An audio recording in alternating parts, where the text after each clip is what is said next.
So you've probably noticed by now the dichotomy between Virgin Boris and Chad Donald. What I mean by this is, in the past few months, Boris Johnson and Donald Trump have diverged hugely, not only in their political ideology but also personality, and just their general state of being. It's funny because this all started when Trump got elected in November, and I guess you could say Boris phenomenon kind of started with the Brexit referendum, but of course he got elected properly in December, he got elected on a very similar kind of basis to Trump. It's very populist. It was patriotic. I wouldn't quite say nationalist, but they're patriotic, populist, and somewhat anti-establishment. I know obviously it's a Tory party, but Boris was the anti-establishment wing. Throughout the last summer and autumn, he'd been fighting. When he was leader, he'd been fighting against the Ramona Tories and stuff, kicking him out of the party, trying not to get that Brexit extension and stuff. So he was very much acting as a populist. And when he got elected properly with a good majority in December, things felt good. It felt we're going to get Brexit done. We're going to have a bit of patriotism. None of less cultural Marxism from in academia, government, institutions. But yeah, since then things have changed a lot. Something that's also quite similar is, of course, Boris allegedly got coronavirus and Trump allegedly got coronavirus. Don't know for sure. A lot of them are political stunts. But but Boris didn't cope too well. He was in hospital in intensive care for a while. He had assisted breathing quite a lot, and he survived, unfortunately. And Donald Trump's recently had it, and he went to a medical centre for a few days as a precaution. He took in some oxygen once, just as a precaution, because his blood oxygen was slightly low. But he's back, and he's never been fitter. He says he hasn't felt this good since 20 years ago or something like that.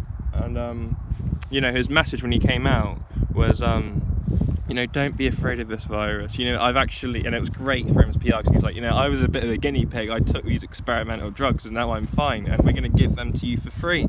And he told you, don't be afraid of this virus, guys. It's it's bad, but it shouldn't dominate you, right? That's what he said. Don't let it dominate you.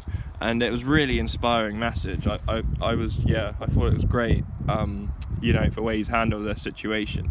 Boris, on the other hand, went completely the other direction, right? He's like, this is our new normal. Everyone wear a mask. I don't know, Donald wore a mask, recently. He's been infected, but he still took it off, when no one's around him, symbolically and defiance, which is great. But anyway, I digress. Boris, he was like, he's just introducing more and more restrictions. And may I remind you that Donald Trump, he doesn't have much of a say over, daily life in America. That's down to state governors, and thankfully a lot of it's restricted by the Constitution. A lot of the infringements are restricted, that is, in principle at least. But Boris, he's been the one who's been calling the shots, right? As we talked about, he has this rule by decree that Parliament reluctantly gave him, and continues to give him. Thanks, Steve Baker, you prick.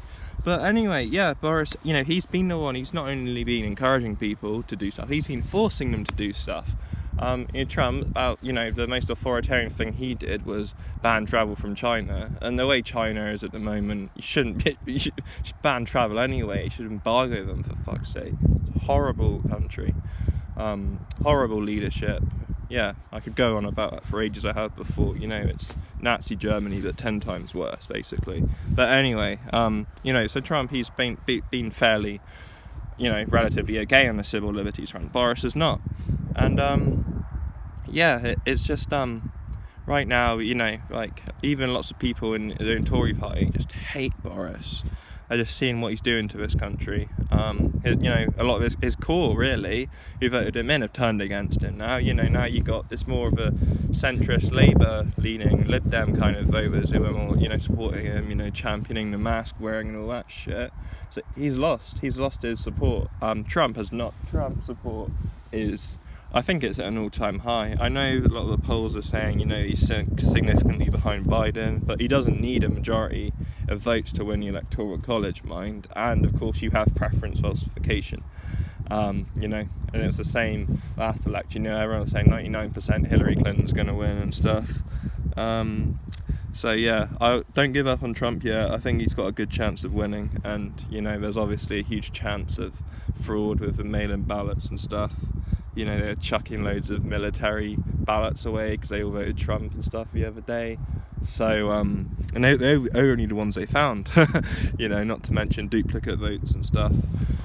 So, yeah, and obviously that could complicate things, and we might not know who won per se for quite a while. But Trump, the support is definitely there, and Trump has taken the skeptic side, shall we say, of the culture war. Boris was initially, on that side, it was fair to say, but now he's just completely gone the other way. He's we're looking at getting some more restrictions probably coming in Monday, following the Wicked Witch of the North, Nicola Sturgeon, who has banned pubs from selling alcohol, which is effectively closing pubs, and everywhere has to close at 6 p.m. So yeah, you thought the hospitality industry was fucked already. You got another thing coming. It's just criminal what's happening in this country. And I know it happens in America as well, but that's Democrat governors mainly doing it. Some Republican governors as well, presumably. But it's not. At least that's somewhat localized. This is national. There's no getting away from it, and there's no debate. It just happens, and if you disagree with it, you're selfish. So yeah, Boris has really, really let himself down. He's let his country down, and I'm not being dramatic. He's really let himself down, and he's let his country down. Donald Trump he's made the best of it. When Boris Johnson blamed the British people for spreading COVID after he let us all out of house arrest, and even encouraged us to go and eat out at restaurants, by paying 50% of our meal and stuff.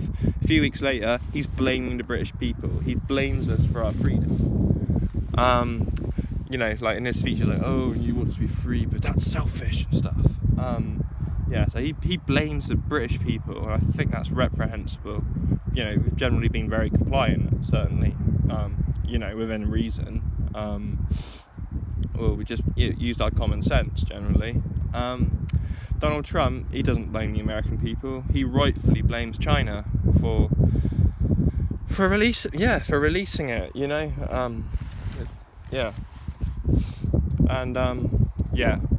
Boris isn't a patriot. He's clearly a globalist. He's a global Britain. He loves China. He wouldn't dare directly blame China for this, because he's a coward. Boris is a coward. So yeah, remember guys, Virgin Boris versus Chad Trump. Because Trump is how a leader should be. Boris is not. Boris is a sellout. He's really let everyone down. So yeah, just a lesson in morality, I guess, more than anything. Yeah. Cheers, guys.